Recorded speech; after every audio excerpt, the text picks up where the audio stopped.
الفاظ سے بھی کہیں زیادہ دوسرے بندے کی خاموشی تکلیف دیتی ہے۔ لوگ بے وجہ خاموش نہیں ہوتے، پتہ نہیں کیا کچھ سہ چکے ہوتے ہیں۔ محنت اتنی خاموشی سے کرو کہ تمہاری کامیابی شور مچاوے۔ دو چیزیں انسان کی کمزوری کو ظاہر کرتی ہیں، جہاں بولنا ہو وہاں خاموش رہنا، اور جہاں خاموش رہنا ہو وہاں بولنا۔ لفظوں سے ہی خاموشی ٹوٹتی ہے اور لفظ ہی خاموش کر دیتے ہیں۔ ہنسنے ہنسانے والے اچانک خاموش ہو جائیں تو ان کی خاموشی سے سکون نہیں، خوف آتا ہے۔ جب درد حد سے بڑھ جاتا ہے تو انسان روتا نہیں بلکہ خاموش ہو جاتا ہے۔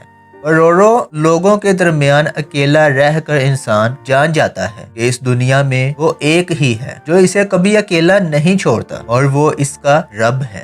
خاموشی آپ کو اپنے رب سے جوڑتی ہے۔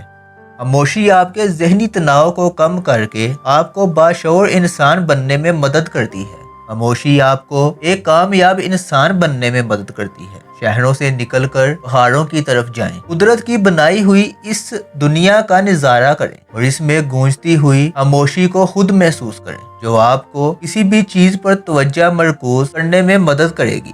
خاموشی آپ کو اپنے مقصد پر توجہ مرکوز کرنے میں مدد دیتی ہے۔